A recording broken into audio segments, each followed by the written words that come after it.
go.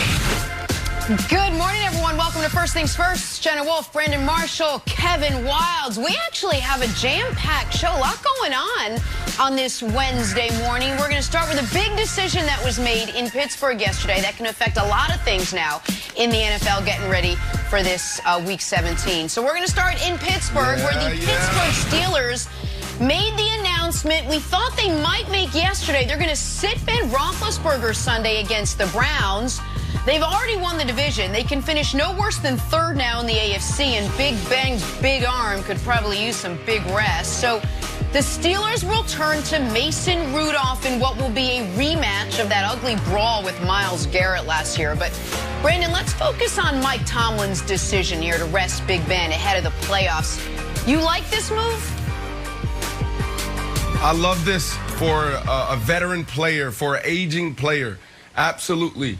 Big Ben said this a couple weeks ago, and look, before I even jump into what he said, we always have to take Big Ben's comments with a grain of salt, because Big Ben is a drama king. When it comes to injuries, when it comes to his body, it's like, oh my goodness, you know, I'm about to go on IR, and then he goes out and play the next game, and he throws for 4 touchdowns. That's his entire career, right, Nick? So let's just be careful there. But Big Ben a couple weeks ago said, look, everybody in the NFL right now is dealing with something. Everybody in the NFL has an injury. And that's something that we say around the league. It's like after week 1, so you're fighting through something. So when you look at this situation, they have solidified their spot in the playoffs. Not a lot can change. So when you look at it, yes, I like it for Big Ben.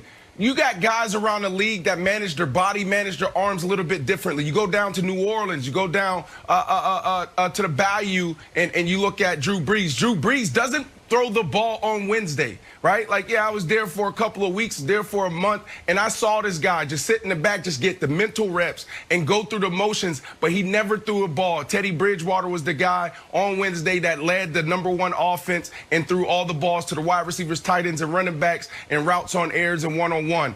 So when you look at this, absolutely, I love it.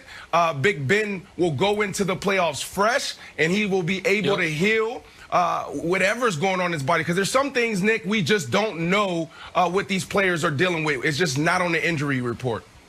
It's absolutely right. It's 1,000% the right decision. I think resting guys in Week 17, if you have a bye in the playoffs in the first round, which this year only the Chiefs and whoever, Packers, Saints, Seahawks, and the NFC could get it, is a risky decision because rust comes into play.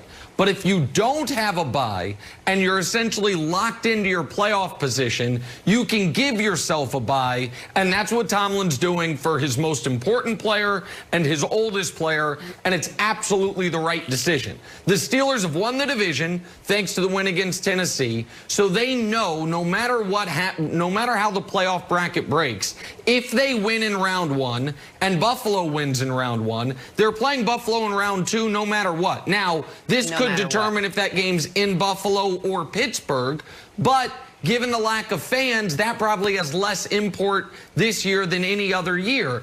And Wilds, this is why the comeback over over Indy this past week was one of the 10 biggest wins any team has had in the NFL all season. There have been 240 games played all year.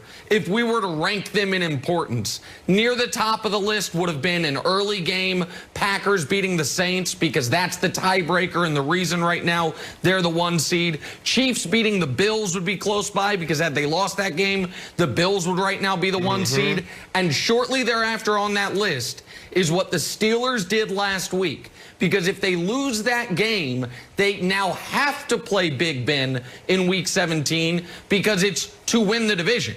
It's the whether or not they get any home games depends on it. So I think it's a great decision by Tomlin, and a very, very, it makes the comeback over the Colts even bigger in hindsight. I'll tell you something that was big. No one's got this take, Brandon. Make you feel better since your Steelers went on a little skid there. I think those losses were probably good. We were talking about undefeated seasons for months, and all of a sudden they lose some games. If they were 15-0 right now, we'd be like, oh my gosh, I think Ben would have to play. As much as people said, like, oh, I don't care about that. Absolutely. I think the undefeated season would be a big thing. So I think losing those games, we should go and retape those shows, Jenna. Retape them and be like, we thought it was a big deal, and we thought it was bad. Actually good for you, Brandon. Yeah, right.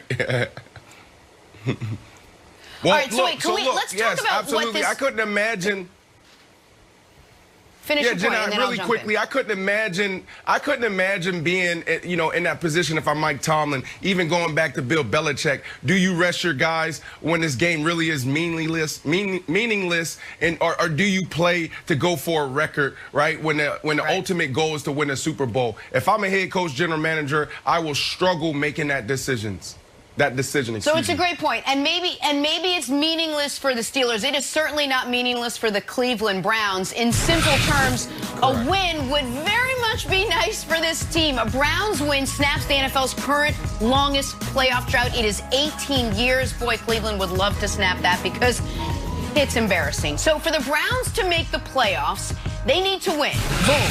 Or a couple other things. They have to have the Colts lose or have Tennessee lose, coupled with Miami and Baltimore wins. But in short, a win and they're in.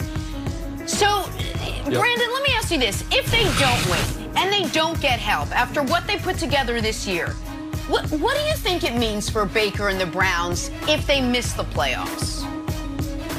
So look, Nick, confession, I might sound like a contradiction here, right? Because you and I see this differently. For me, I truly believe all 32 teams should have one main goal, and that's to win the Super Bowl. You feel like there's some teams out there that's like, look, man, just getting to the playoffs is a win for us. Turning around our franchise is a win for us.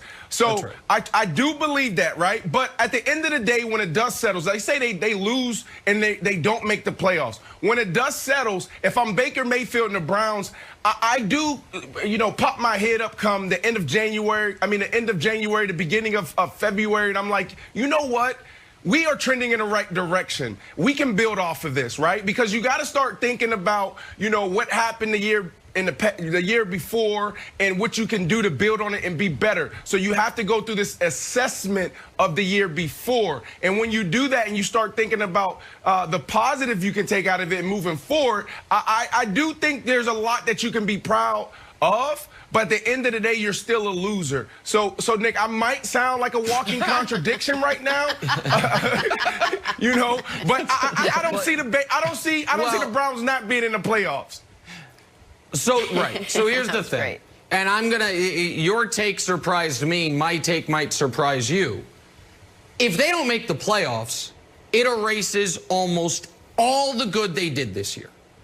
If you go into the season and say the Browns are going to go 10-6 and miss out on the playoffs due to a tiebreaker, I think if you said that in September, you'd say, okay, maybe not the full expectations of the year, but a step in the right direction. That's if you said it in September. But if you said it 12 days ago, when the Browns were 10-4, and you had the Jets in front of you, the Jets, and then you've got the Steelers without Big Ben in a game that's somewhat meaningless for them, and say that